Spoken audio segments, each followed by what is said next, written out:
Thank you for meeting with me. So I asked you to do my Kickstarter, Little Stories, Big Echoes, and you were like, what? I did. She was like, yeah. And here's the thing about Tank, right?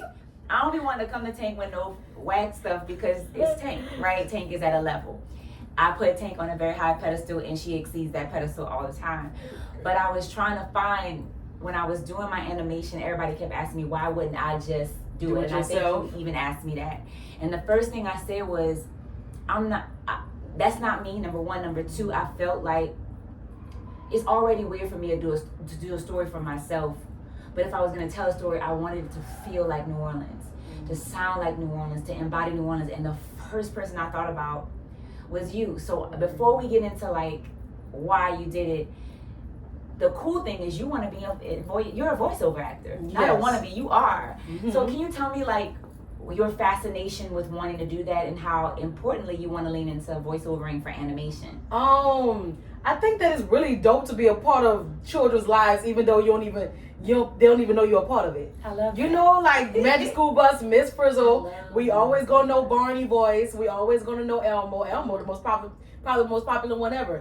But we just gonna, and the fact that you get to guide it in a inspiring and beautiful and positive way. Because I always say in all my interviews, it may sound corny, but the children really are the future. You know, and you want to be able to impact them and put something good in them, just like good music, because we live off of chocolate milk. And we live off of Minnie Riperton, and we live off of Amazing Frankie Beverly. Yeah. You know, the song's gonna play at every family reunion. So if you're putting that good music in people, then it creates something good, just like putting good animation in children. What's crazy too is I think your voice is perfect. I was surprised because to me, I don't have the typical New Orleans voice. Nah, so I didn't know. But there is no typical New Orleans voice. You are New Orleans. There's so many though. But I don't be sounding like, you know, what I'm going to. I don't either. Sometimes it come out, you know. But that's not.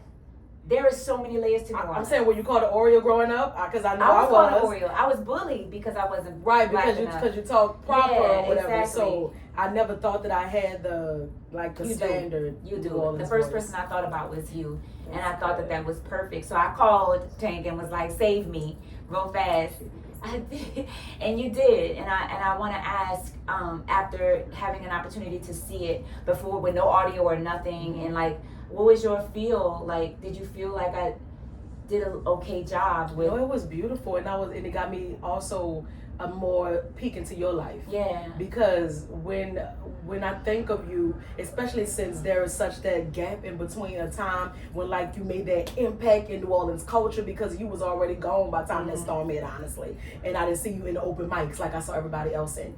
But when I saw your story, I was like, she a part of the quilt. Yeah. She a part of the quilt for real. She has family legacy and heritage and history here. When you speak to that, that's one of the things I was really adamant about. People don't know that the Mardi Gras Indian is very heavily within my family.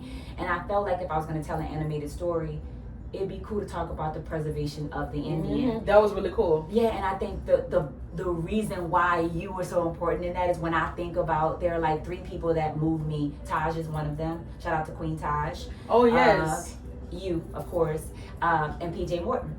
And so I asked PJ. New Orleans corners. Yeah, I asked PJ to do the scoring, and I feel like between the 3 of us, it embodies that. So for me, beyond the animation, so for you as an artist who is cultivating New Orleans in the way in which you see fit, not what anyone else is defining it, what is your hope in the children's spectrum? Because you do love it. What is your hope as an artist who wants to delve into the culture of children and use animation and poetry, because you have a book yourself, many poetry books. What is the importance of I'm gonna promote my boo.